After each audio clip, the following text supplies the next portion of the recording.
Mengapa ada anak yang takut dengan orang asing, sedangkan anak lain mudah bersosialisasi? Keberanian menghadapi orang asing itu ibarat bangunan dasarnya itu udah ada belum nih di anak.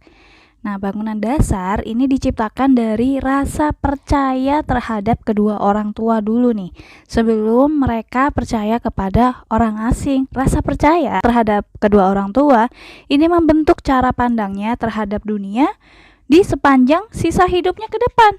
Nah, apa aja nih faktornya?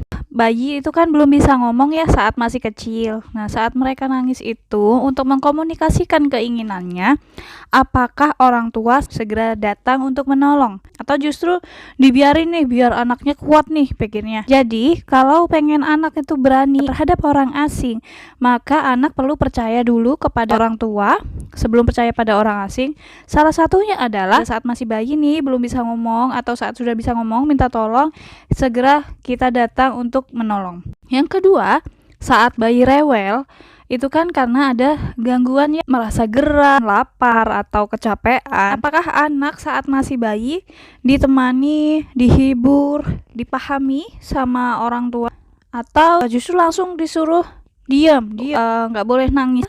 Tips kedua, kalau anak rewel, sebaiknya kita pahami, kita ajak ngobrol. Kita bisa tanya, "Adek kenapa? Ada yang sakit? Gerah nggak?" Misalnya dia kelihatan lapar, dia megangin mulut. Ini konteksnya kalau bayi ya belum bisa ngomong. Maka kita coba sambil ngajak ngomong, "Ini lah haus, mau minum susu, mau susu atau mau nenen." Suguhkan kebutuhannya. Kalau sudah bisa ngomong, kalau anak rewel, kita bisa ungkapkan, Adik lagi capek ya. Mama tahu kok kalau adik capek, yuk bisa istirahat dulu. Yang ketiga adalah yang perlu di asesmen nih, apakah pada saat menemani anak lagi butuh banyak stimulasi, orang tua itu enggan memberi stimulasi atau enggak energik, sehingga dia merasa kebutuhan dasarnya itu juga tidak, dia berpikir kebutuhan dasarnya nggak akan dipenuhi. Karena anak belum bisa mengurus dirinya sendiri, belum bisa berbicara, maka cara ketiga adalah kita beri semangat, stimulasi yang energik. Coba deh, kalau kebutuhan dasarnya anak lagi lapar misalnya, orang tua dibiarin nangis, dibiarin lama. Walaupun konsep bahasanya belum terpetakan ya, dia belum memahami konsep di dunia ini apa yang sedang terjadi. Tapi secara perasaan dia yang menjadi alam bawah sadarnya ke bawah sampai gede nih, kebutuhan dasarnya itu tidak akan dipenuhi oleh kedua orang tuanya. Maka rasa percaya kepada orang tua juga terbatasi. Oleh karena itu, jangankan percaya sama orang asing gitu, pada orang tua aja sebagai manusia itu terbatasi. Maka wajar sekali kalau kita bisa menemui anak yang dengan orang baru takut gitu. Kalau kita menemui orang asing yang gembira, senang, itu adalah hasil investasi secara terus-menerus. Bagaimana orang tua memahami kebutuhan dasar anak, bagaimana orang tua memahami apa yang dirasakan anak, sehingga rasa percaya anak terbangun. Sehingga rasa percaya anak kepada orang lain pun terbangun, anak jadi mudah untuk beradaptasi. Persoalan lainnya yaitu menjadi anak yang baik menurut orang tua, yang bagi orang tua itu banyak, ini anak ini harus nurut gitu ya. Nah, kalau di buku parenting nih, anak yang baik bagi orang tua belum tentu loh baik bagi anak. Contoh, ada orang tua yang menuntut kepada anak untuk mendapatkan apa yang dimaui orang tua. Anak harus mengikuti keinginan orang tua. Anak nggak boleh membantah. Ini memudahkan orang tua pada saat anak itu masih kecil. Tapi horornya, rasa percaya terhadap orang lain ini menjadi tidak berkembang. Nah, ini akhirnya menjadi ketidakaktifan anak. Anak itu jadi lebih pasif. Karena itu, kehadiran kita bersama terhadap anak adalah menginvestasi rasa kepercayaan anak berkembang. Biarkan anak percaya bahwa seseorang akan menolongnya.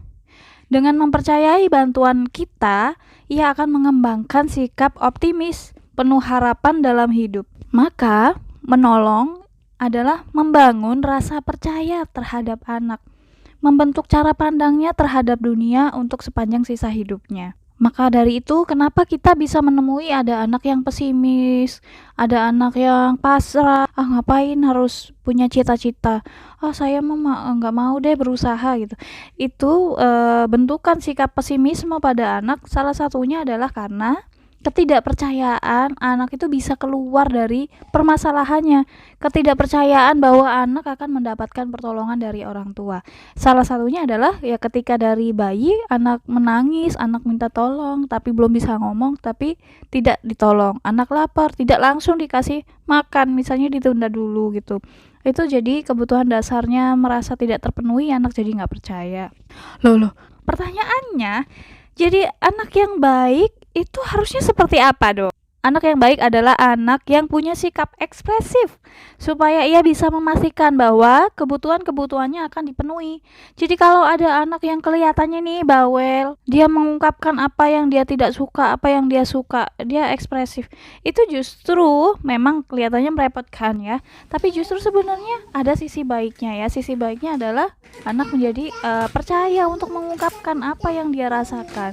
Kalau anak itu mulai usia SD besar, kelas 4 ke atas, itu kan anak sudah mulai membentuk privasi, rahasia dalam kehidupannya. Kalau anak itu tidak terbiasa untuk percaya kepada kedua orang tua, maka ya ini susah untuk anak bisa menceritakan apa yang sedang dialami anak. Berarti anak yang nangis karena lapar, kita ajak ngobrol iya, adik lapar iya, kita kasih ASI iya, kita kasih susu iya. Bukan berarti langsung anak nangis harus langsung diangkat gitu, langsung ini enggak, tetap bisa diajak ngobrol ya. Tapi tetap kebutuhannya itu enggak lama-lama kita bisa penuhi. Nah, kalau anak sudah bisa ngomong, anak pengen mengungkapkan keinginannya, misalnya enggak mau pakai baju yang ini, maunya pakai baju yang satunya misalnya. Nah, itu selama rasional, selama logis, itu nggak apa-apa kita kasih kesempatan anak untuk bicara. Saya mau, adek pengen nonton film ini misalnya. Selama ada batasan jamnya, selama ada rasionalnya, it's okay. Jadi kalau ada anak nangis, berapa lama sih kira-kira kita bisa, misalnya nggak langsung ngangkat, kita bisa ajak ngobrol dulu ya, kurang lebih lah sekitaran 1 menit lah. Terus persoalan lain nih, kalau misalnya anaknya pengennya mintanya YouTube sampai nangis-nangis, gimana sampai tantrum. Nah, untuk pembahasan tantrum terus minta YouTube, kita bahas di episode selanjutnya tentang screen time. So, follow akun ini @fajar.bilqis. Thank you.